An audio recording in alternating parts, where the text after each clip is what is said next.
English paper solution exam GSSSB accountant auditor sub officer accountant superintendent exam date 9/7/2021 10 प्रश्नों इंग्लिशना हता 10 मांथी 6 प्रश्नों एवा छे जे अगाउनी परीक्षामां पूछायेला एज इट इज कोई चेन्ज वगर रिपीट थयेला छे अने ए आपणी 66 इंग्लिश MCQ बुकमां आपेला छे। अमे जे PDF मार्केटमां आपी छे एमां आ 66 2021 एडिशनना पेज नंबर साथे आपेली छे एटले 2020 मां पण ए बधा क्वेश्चन छे ज ऑलरेडी। पेज नंबर थोड़ा आडावड़ा होई शके।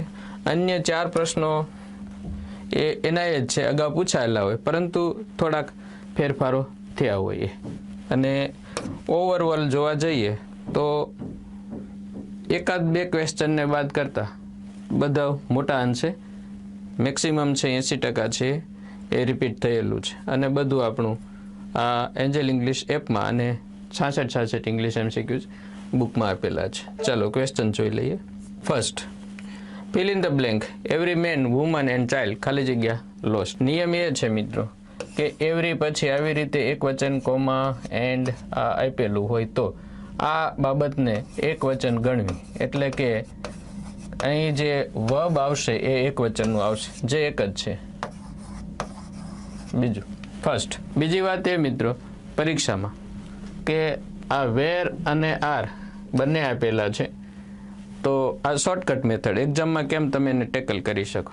જો બહુવચન જવાબ આવતો જ હોય તો બહુવચનના બે વિકલ્પો ન હોય એટલે એમ પણ તમે ધારી લ્યો કે આ વોજ જ અહીંયા આવી શકે। આ ઉપરાંત આ लॉजिकल वस्तु अथवा टेक्निकल वस्तु टेक्निक जेने कहेवाय कहीं ज आमां खबर नथी पड़ती परंतु अने बीजो के सादा कयो सादो काळ छे वर्तमान के भूतकाळ के भविष्य भूतकाळ ज होय एनी कोई निशानी नथी एटले टेन्स वर्तमान के भूतकाळ होई शके छे परंतु एक वचननो विकल्प एक ज छे ने बहुवचनना विकल्पो 3 छे।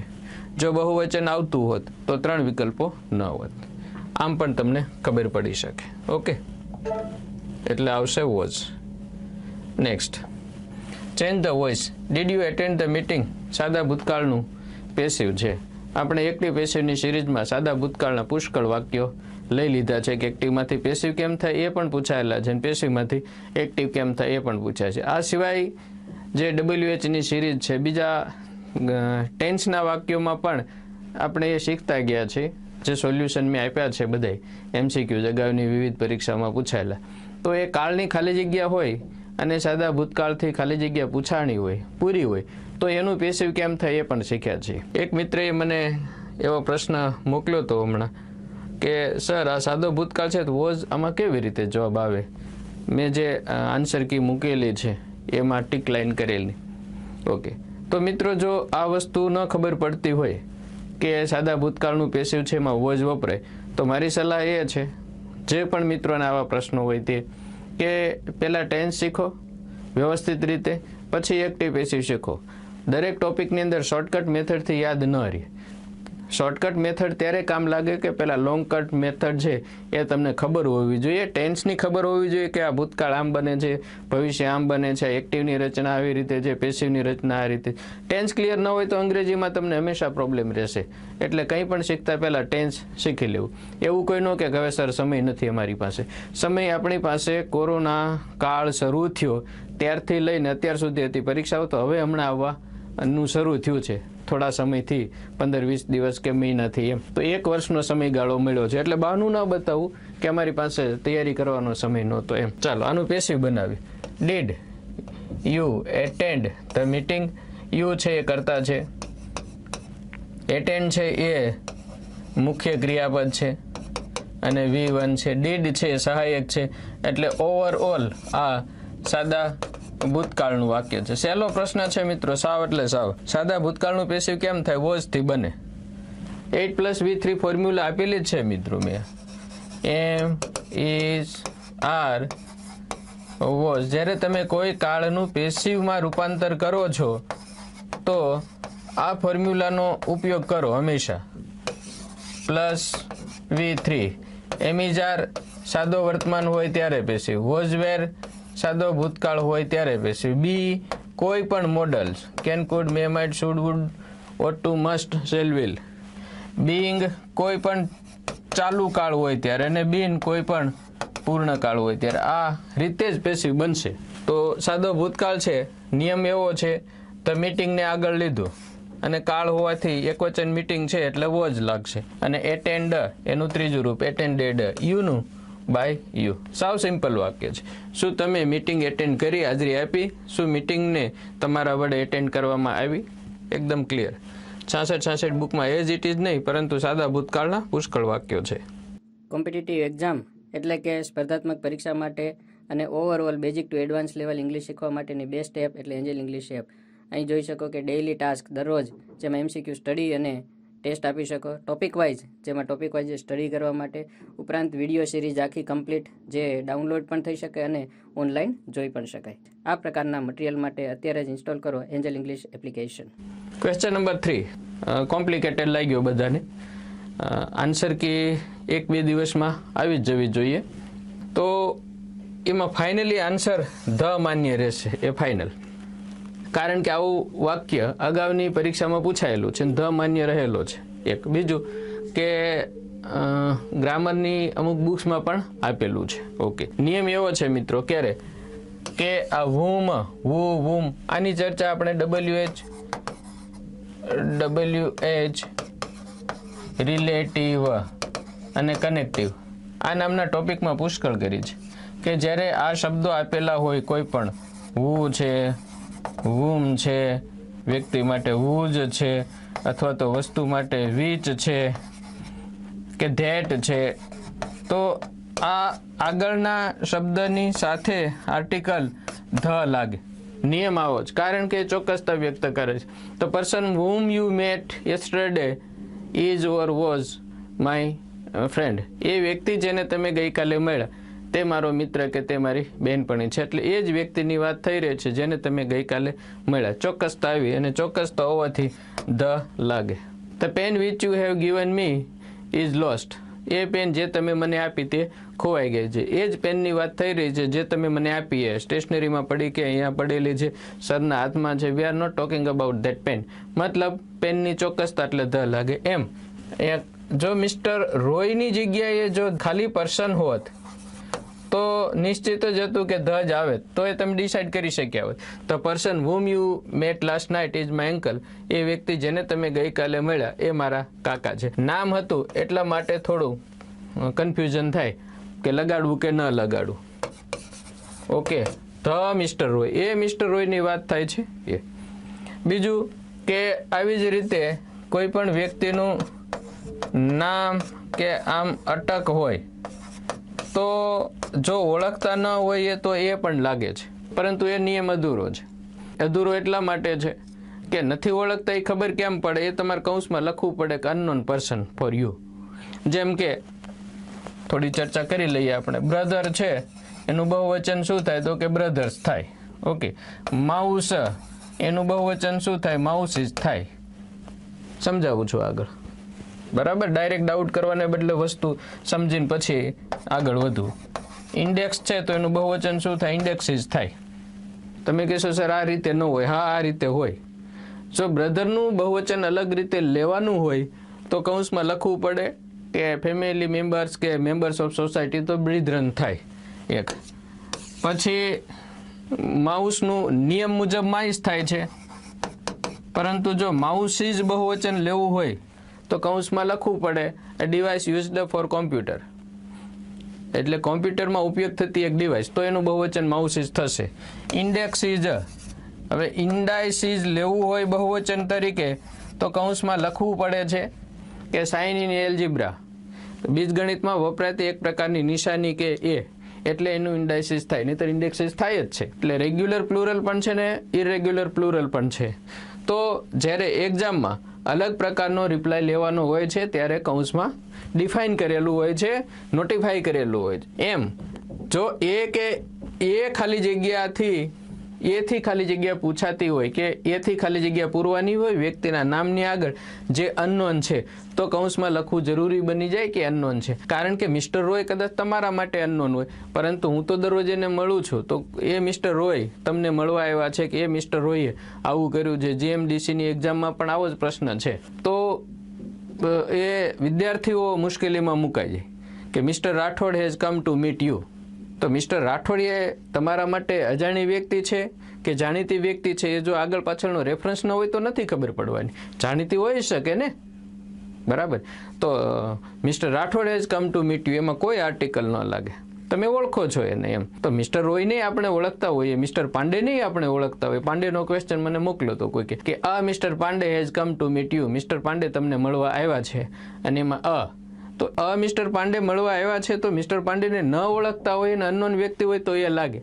પરંતુ મિસ્ટર પાંડે એ મારા મિત્ર છે, અથવા તો એ કોઈ જેને મળવા આવ્યા છે, મીરાને મળવા આવ્યા છે, એવું વાક્ય કોઈ કે મને મોકલ્યું હતું. તો બની શકે કે મીરાના એ ક્લાસ ટીચર હોય, એના સર હોય, એના કોચ હોય, પેરેન્ટ્સ પણ ઓળખતા હોય, અને એ મળવા માટે આવે છે. પેરેન્ટ્સ પાસે આવે છે અને પૂછે છે કે વેર ઇઝ માય સ્ટુડન્ટ, મારી વિદ્યાર્થીની કે મારો વિદ્યાર્થી ક્યાં છે. એટલે પેરેન્ટ છે એ નોટિસ કરે છે અથવા તો માહિતી આપે છે કોને, જે વ્યક્તિને મળવા આવ્યા છે, અને એમ કે છે કે આ વ્યક્તિ તને મળવા માટે આવ્યા છે. તો શું લાગશે? કઈ આર્ટિકલ નો લાગે ને. Mister Rathod has come to meet you, please come down, નીચે આવો, મિસ્ટર રાઠોડ તમને મળવા માટે આવ્યા છે. ત્યાં અનનોન વ્યક્તિ નથી, આપણે ઓળખીએ જ છીએ. અનનોન હોય તો we must tell or we must introduce, we must inform the student that this person is unknown for him or her. જેવી રીતે અહીંયા બ્રધરનું બહુવચન બ્રિધ્રન લેવું હોય ત્યારે કૌંસમાં લખવું પડે છે. ઇન્ડેક્સનું બહુવચન ઇન્ડાઇસીસ લેવું હોય ત્યારે કૌંસમાં લખવું પડે છે. Like that. ફ્યુચરમાં આવો પ્રશ્ન આવશે કે માઉસનું બહુવચન શું થાય? અત્યારે તો આપણે માઇસ જ કરીએ છીએ, માઉસી જ આવવાની સંભાવના પૂરેપૂરી છે. કોમ્પ્યુટર ડિવાઇસના માઉસનું બહુવચન માઉસી જ થશે. ઓકે, તો આ રીતે એક્ઝામમાં ધ માન્ય રહેશે એ તમને કહી દીધું, કારણ કે અગાઉ પૂછાયેલો છે, ધ માન્ય રહેલો છે, અને ઘણી બધી બુક્સમાં પણ આપેલો છે. ચાલો next. Give adjective of float. આ પણ અગાઉની ઘણી બધી પરીક્ષામાં પૂછાયેલો છે. ફ્લોટી અને ફ્લોટેબલ બંને સાચા જવાબો છે. મતલબ AND એટલે જવાબ આવે બી, કે જેમાં બંને વિકલ્પોને નોટિફાઈ કરેલા હોય. ફ્લોટ એટલે તરવું. કેવું તરવું? કે કોઈ પણ હલકી વસ્તુ છે અથવા તો વ્યક્તિ પોતે છે પાણી ઉપર આમનમ એમનમ એ જે ફ્લોટિંગ કરતા હોય, તરતા રહે, કોઈ પણ પ્રકારના પ્રયત્ન વગર. તમે પાણી જોવો તો અંદર ઉપર મચ્છર કે વગેરે હોય, પડ્યું હોય, ઊભું હોય, આમનમ મચ્છર. પવન આવે એટલે એ આમ આગળ પાછળ થતું હોય. એ કોઈ પણ તરવા માટે પ્રયત્ન કરતું નથી. લાકડું પડેલું હોય તો એ ફ્લોટ થતું હોય, તો એ પ્રકારનું તરવું એટલે પણ ફ્લોટ થાય. ઉપરાંત ઘણી વસ્તુ હવામાં તરતી હોય તો એને પણ ફ્લોટ કહેવાય. તો જે પહેલો શબ્દ છે ફ્લોટી, એ એકદમ હળવા ફૂલકા કપડાં, ફેશનેબલ પ્રકારના, એટલું બધું હળવું કે જાણે કે હવામાં તરતું હોય. એ લેડી ગાર્મેન્ટ માટે વપરાતો શબ્દ છે ફ્લોટી, જે એકદમ હળવું ફૂલકું હોય. અને ફ્લોટેબલ એ જે પાણીમાં તરી શકે તેવું. ફ્લોટિંગ એટલે તરવાની ક્રિયા, એ નાઉન બની જાય છે. શું તમને તરતા આવડે છે? શું તમને ફ્લોટિંગ આવડે છે? Do you know floating? Floating એ સરસ મજાની એક્ટિવિટી છે. ફ્લોટિંગ ઇઝ નાઇસ એક્ટિવિટી, એટલે એ છે એ નાઉન છે. Clear? 5. Fill in the blank. Police department arrested some ખાલી જગ્યા elements from the society due to right. આ પ્રશ્ન પણ અગાઉ પૂછાઈ ગયો છે મિત્રો. right એટલે દંગા ફસાદ વગેરે, અને ડ્યુ ટુ ને કારણે. ઓલમોસ્ટ મેં જોયું છે કે જ્યાં નેગેટિવ ટાઈપની અસર દર્શાવતું વાક્ય હોય ત્યાં ડ્યુ ટુનો યુઝ થયો છે. ને કારણે, બીકોઝ ઓફ એટલે પણ ને કારણે, અને ડ્યુ ટુ એટલે પણ ને કારણે. પરંતુ નકારાત્મક કે કંઈક નુકસાનકારક ટાઈપનું જે હોય there due to is used. હવે ખાલી જગ્યામાં ખાલી જગ્યા એલિમેન્ટ્સ, તો એન સોશિયલ, સોશિયાલિસ્ટ, અનસોશિયલ કે એન્ટી સોશિયલ. એન્ટી સોશિયલ જવાબ આવે છે સમાજ વિરોધી. સોશિયલ SOCIAL, એનું વિરોધી શું થાય? તો કે વિરોધી થાય એન્ટી. ઘણી જગ્યાએ એન્ટી લાગે છે ને. Corruption, anti corruption, corruption bureau, anti corruption bureau. ATS આખો વિભાગ છે. ATS મુંબઈમાં આજે બોમ્બ બ્લાસ્ટ થાય ત્યારે એટીએસ નામનો શબ્દ કોઈ પણ મૂવીમાં તમે ઘણી વખત જોયું હશે, છાપામાં વાંચ્યું હશે. એટીએસનું ફૂલ ફોર્મ શોધી લેજો, ક્યારેક પૂછાય એ પણ. તો એન સોશિયલ એ ખોટું છે, મતલબ નેગેટિવ કે અથવા તો વિરોધી નહીં થાય. સોશિયાલિસ્ટ એ તો નાઉન બની ગયું છે, જેની પાછળ LIST આવી ગયું હોય એ નાઉન હોય છે. સોશિયાલિસ્ટ ને એ ઘણા બધા સાયકોલોજીસ્ટ ને બધા ડૉક્ટર માટે પણ વપરાતા શબ્દો છે, સમાજ સેવકો કે ટૂંકમાં એવા વ્યક્તિઓ માટે પણ છે. અનસોશિયલ, અન શબ્દથી પણ વિરોધી બને છે, પરંતુ સોશિયલમાં નથી બનતું. હેપી તો અનહેપી થાય છે. એવા ઘણા બધા શબ્દો છે એ અન લગાડીને પણ નાઉન, એનું જે શબ્દ છે નાઉન હોય કે એડજેક્ટિવ હોય, વિરોધી બનાવી શકાય છે. એમ એન્ટી સોશિયલ એ સાચો અને ફાઇનલ આન્સર જ છે. 6. Fill in the blank. Kolkata is ખાલી જગ્યા from the equator than Colombo. મિત્રો આમાં બે જવાબ આવી શકે, ફર્ધર અને ફાર્ધર. અગાઉની પરીક્ષામાં પૂછાયેલો છે, જેમાં માન્ય રહેલો જવાબ છે એ ફર્ધર છે. હવે હું એવું ઈચ્છું અથવા તો એવું થવું જોઈએ શું કે આ જે પરીક્ષા છે અહીંથી એક નવો રસ્તો, નવો ચીલો પડે કે આ ક્વેશ્ચન છે રદ થાય, અથવા તો જેને ફર્ધર લખ્યું હોય કે ફાર્ધર લખેલું હોય એને બંનેને માર્ક્સ આપવા જોઈએ. કારણ કે આ બંને જવાબ એમાં આવી શકે છે, કોઈ પણ એક જગ્યાએથી દૂરના વસ્તુ બતાવવા માટે. આમાં શું છે, કોલકાતા ઇઝ ખાલી જગ્યા from the equator than Colombo. Calcutta છે એ કોલંબો કરતાં ઇક્વેટર એટલે વિષુવવૃત્તથી વધારે દૂર છે. કોલંબોથી કોલકાતાનું અંતર અને વિષુવવૃત્તથી અંતર, તો એમાં વિષુવવૃત્તથી કોલંબો સુધીનું અંતર છે એ વધારે છે દેન કોલંબો. ઇક્વેટર વિષુવવૃત્તથી કલકત્તાનું અંતર વધારે છે. કોલકાતાથી કોલંબોનું જે અંતર છે એના કરતાં ઇક્વેટર એટલે કે વિષુવવૃત્ત સુધીનું અંતર છે વધારે છે, એવું આ વાક્ય કહેવા માંગે છે. તો એમાં ફર્ધર અને ફાર્ધર બંનેનો યુઝ થઈ શકે અંતર દર્શાવવા માટે. અગાઉની એક્ઝામમાં માન્ય રહેલો જવાબ છે ફર્ધર છે. ઘણા એવા આન્સર્સ છે કે અગાઉ પૂછાયેલા હોય, એમાં જે જવાબ માન્ય રહ્યો હોય એના પછીની નેક્સ્ટ એક્ઝામમાં એ જવાબને માન્ય રાખેલો હોય છે. ખરેખર તો એવું થવું જોઈએ કે કારણ સાથે અને વિદ્યાર્થીઓ જે રજૂઆત કરે છે કે આમાં બંને માન્ય છે, તો આ ફેરફાર થવો જરૂરી છે મિત્રો, જેથી કરીને માર્ક્સ ઉપરાંત આપણે જ્યારે વ્યવહારમાં આ બધી વસ્તુઓનો યુઝ કરીએ તો એક ખોટું વિધાન કે ખોટો જવાબ કે ખોટી રચના છે એ માર્કેટમાં ન જતી રહે. નહીંતર વિદ્યાર્થીઓ કે આપણે બધા છે એ ખોટું બોલવાનું પણ ચાલુ કરી દઈએ. જ્યાં સુધી વધારે ડીપમાં ન ગયા હોય, ન ખ્યાલ હોય, ત્યાં સુધી આપણે આ જોયું છે અને પછી એ જ ચાલ્યું આવશે. માની લો કે ફ્યુચરમાં તમે શિક્ષક બનો કે તો તમે આ વસ્તુ શીખ્યા છો, તો તમે નેક્સ્ટ એવા 50-200 વિદ્યાર્થીઓને આ શીખડાવવાના છે, તો એમ ધીમે ધીમે એનું સ્પ્રેડ થવાનું છે જે ખોટું છે. So reality is that here both the answers are applicable. જોઈએ હવે આમાં કયો જવાબ માન્ય રાખવામાં આવે છે. અમે જે જવાબ આપ્યો છે એ અગાઉની એક્ઝામને ધ્યાનમાં રાખીને આપેલો છે, ખોટો પણ નથી. અહીંયા જો બીજો વિકલ્પ કંઈક આપી દીધો હોય, જેમ કે ફર્ધેસ્ટ છે, મોર ફાર્ધર છે, તો મોરની યાર તો મસ્તું પણ ન લાગે. અન્ય કોઈ રિપ્લાય આપી દીધું હોય કે ફાર્ધર અહીંયા ડબલ R કરી નાખ્યા હોય કે અથવા તો XYZ બીજો કોઈ ફેરફાર કરેલો હોય, તો માની શકીએ કે ચાલો ભાઈ 3 વિકલ્પો બંધ બેસતા નથી, એક જ બંધ બેસે છે એટલે એ જવાબ. પરંતુ હિયર બોથ આર એપ્લિકેબલ. તો લેટ્સ સી, ચેન્જ થાય તો well and good, otherwise further will be માન્ય આન્સર. ક્વેશ્ચન નંબર 7 સરસ પ્રશ્ન છે. તે ખાલી જગ્યા ટચ પીચ વિલ બી ડિફાઇલ્ડ. હવે આ પ્રશ્નને સમજતા પહેલાં થોડી પહેલાં અન્ય ડિસ્કસ કરી લઈએ મિત્રો કે આ ટચ પીચ આને આપણે બે રીતે સમજીએ. એક આ ઇડિયમ પ્રકારનો ફ્રેઝ છે અને બીજું એ જે રીતે દેખાય છે એઝ ઇટ ઇઝ, એને આ રીતે પણ સમજીએ. પહેલાં ઇડિયમ પ્રકારનો લઈએ. ઇડિયમનો અર્થ આ શબ્દનો touch pitch, the person who touches pitch will be defiled. અર્થ એવો થાય છે કે જે વ્યક્તિ કે એવા બધા જે ટચ પીચ કોઈ નેગેટિવ અથવા તો ઇલીગલ એક્ટિવિટી કરતા હોય કે ખરાબ માણસોની હોય એની સોબતમાં રહેશે, ટચ નજીક આવશે, એને વિલ બી ડિફાઇલ્ડ, એની વેલ્યુ છે એ ઘટશે અથવા તો એને ડિફાઇલ કરવામાં આવશે કે અથવા તો એ સમાજમાંથી ડિફાઇલ થશે, અયોગ્ય ઠેરવાશે. એક આવો અર્થ થાય છે. બીજો, પીચ. પીચ શબ્દ છે એ ઘણી જગ્યાએ યુઝ થાય છે. જે આપણો બોલવાનો ટોન છે એમાં પણ પીચ હોય છે, લો પીચ, હાઈ પીચ, ઊંચી અને લો, આવી રીતે. અથવા તો જે ગ્રાઉન્ડ્સ, ગેમ્સ ગ્રાઉન્ડ્સ છે, બધાય સ્પોર્ટ્સ છે, એ સ્પોર્ટ્સમાં પણ પીચ હોય છે. ક્રિકેટની પીચ આપણે બોલીએ છીએ, અન્ય મેદાનોમાં પણ એ પ્રકારની પીચ છે. એટલે એ પર્ટિક્યુલર એક સરાઉન્ડેડ એરિયા, નક્કી કરેલો એરિયા, અને ધેટ ઇઝ પીચ.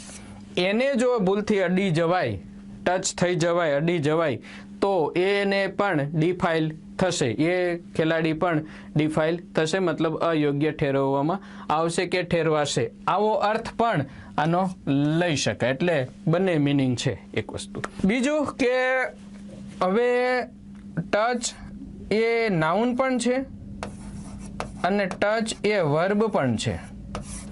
તો આ ટચ સિવાયના એવા બીજા ઘણા શબ્દો છે, જેમ કે હેલ્પ, એક્ટ,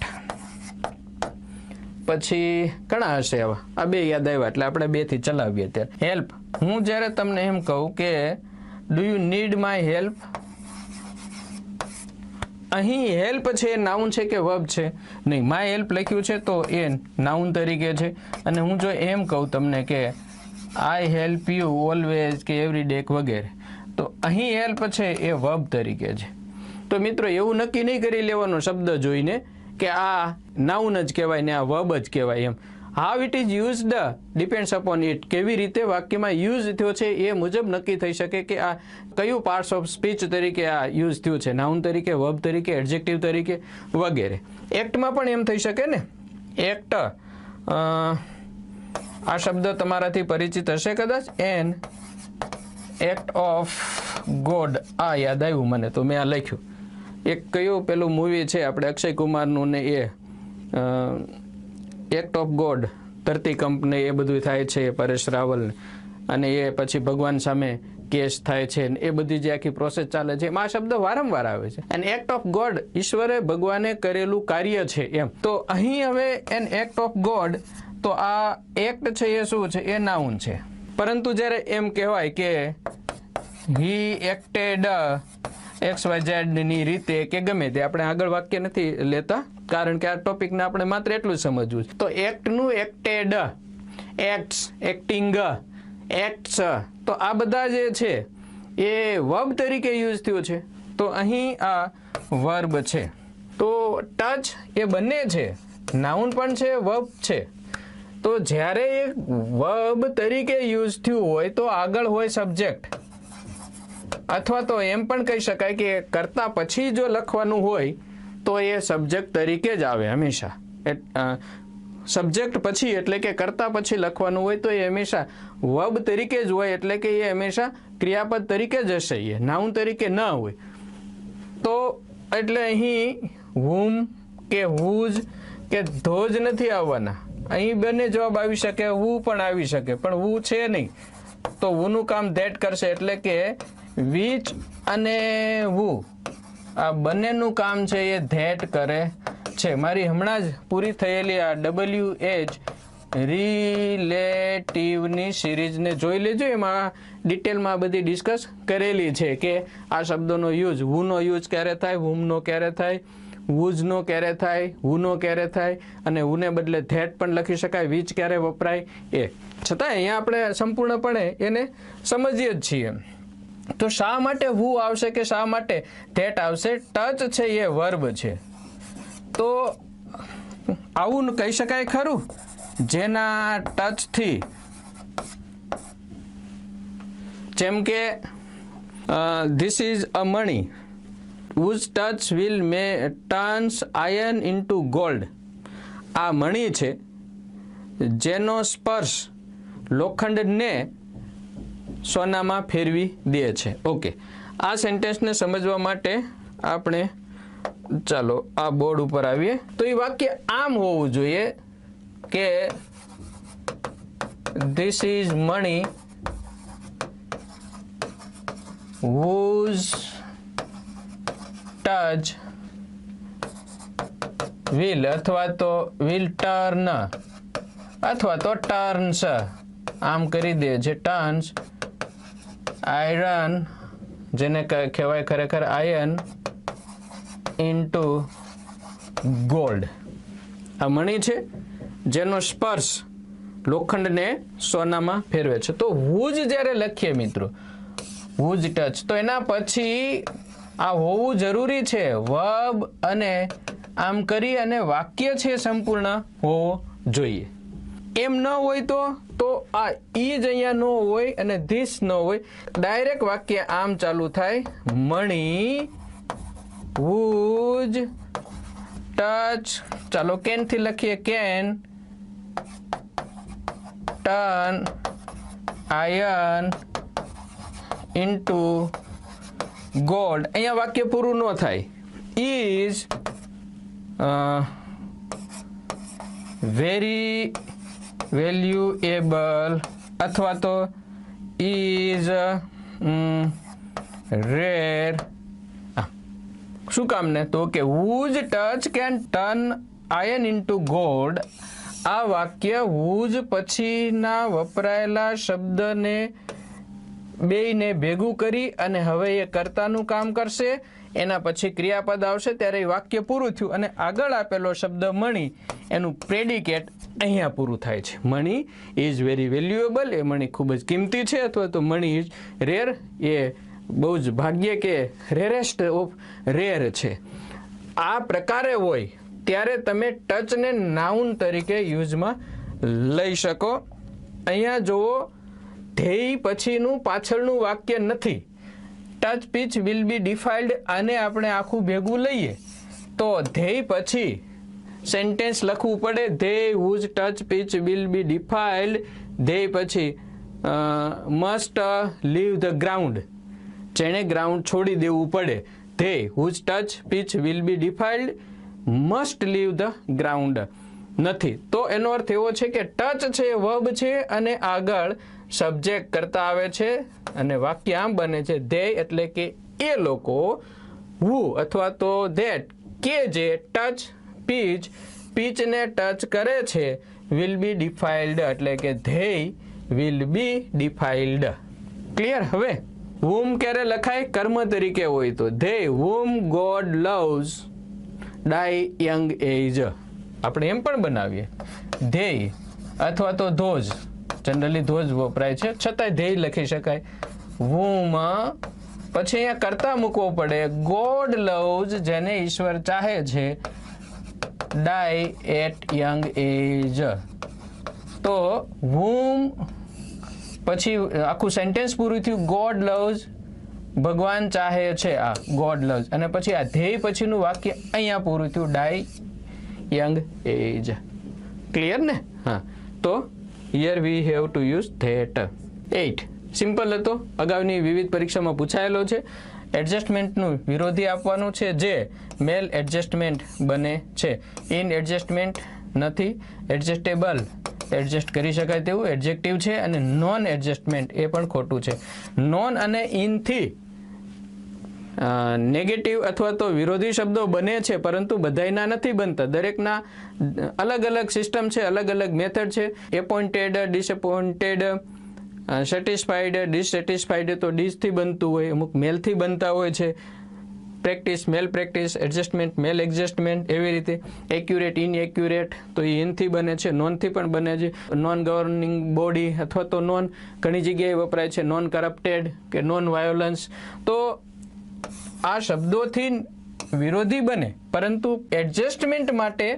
આગળ લાગે છે મેલ એડજસ્ટમેન્ટ અગાઉનું પરીક્ષામાં પૂછાયેલો છે આપણી 66 બુકમાં પણ છે અગાઉની પરીક્ષામાં પૂછાયેલા એ જ એમસીક્યુ આપણી બુકમાં લીધા છે આપણે સેલ્ફ અત્યારે જાતે બનાવેલા એમસીક્યુઝ બુકની અંદર નથી ચાલો next 9 the bridge being constructed on the Nile is the longest bridge of the world આને બે રીતે સમજશું સૌથી પહેલા કઈ પદ્ધતિ સિસ્ટમનો યુઝ થયો છે એ અને પછી માત્ર 5 સેકન્ડમાં જવાબ કેમ લખી શકાય એ તો મિત્રો જ્યારે આ છે ને અગાઉની 12થની એક્ઝામમાં આ પ્રકારના પ્રશ્નો પૂછાતા હતા ધ બ્રિજ પછી being constructed on the Nile આ છે એ આખે આખો એડજેક્ટિવ ફ્રેઝ છે. એડજેક્ટિવ ફ્રેઝ છે એ આઈએનજી વાળા રૂપથી પણ બને, પાસ્ટ પાર્ટિસિપલથી પણ બનતું હોય છે, અને એ સિવાયના પ્રિપોઝિશનલ ફ્રેઝ હોય એ પણ એડજેક્ટિવ ફ્રેઝ તરીકે કામ કરતા હોય છે.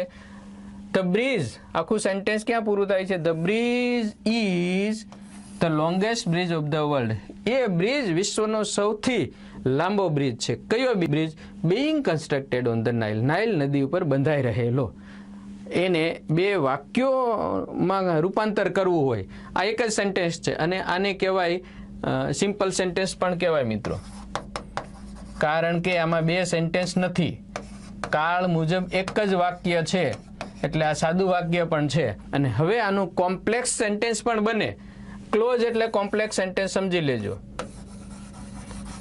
જ્યારે તમારી સામે કોઈ નાઉન ક્લોઝ આવે છે, એડજેક્ટિવ ક્લોઝ આવે છે, એડવર્બ ક્લોઝ આવે છે, એ બધા જ કોમ્પ્લેક્સ સેન્ટેન્સ છે, કમ્પાઉન્ડ નહીં. તો હવે એડજેક્ટિવ ક્લોઝ બનાવવું છે અથવા તો કોમ્પ્લેક્સ સેન્ટેન્સ બનાવવું છે, તો જે આઈએનજી વાળું રૂપ છે અથવા તો ઘણી વખત ત્રીજું રૂપ હોય, એ અને આગળના શબ્દોની વચ્ચે અહીંયા જો આગળ વ્યક્તિ હોય તો હુ, અને વસ્તુ હોય તો એક વિચ ઉમેરવાનું.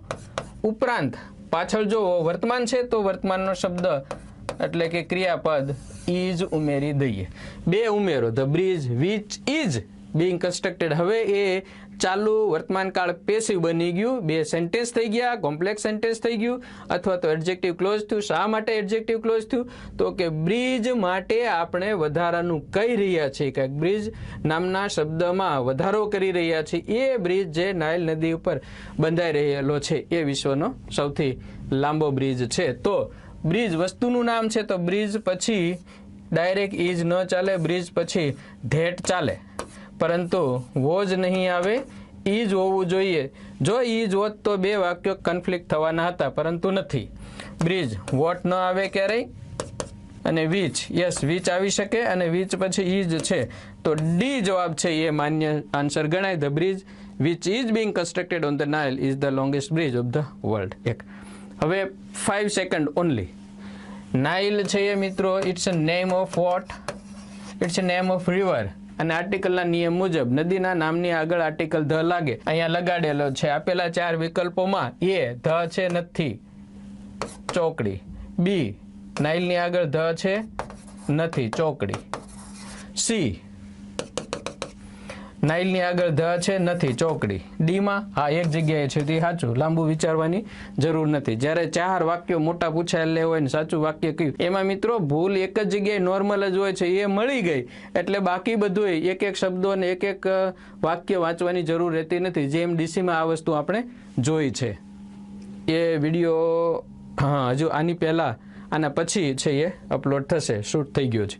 તો ધ બ્રિજ એ પુલ કે જે નાઇલ નદી ઉપર બંધાઈ રહેલો છે એ વિશ્વનો સૌથી લાંબો પુલ છે.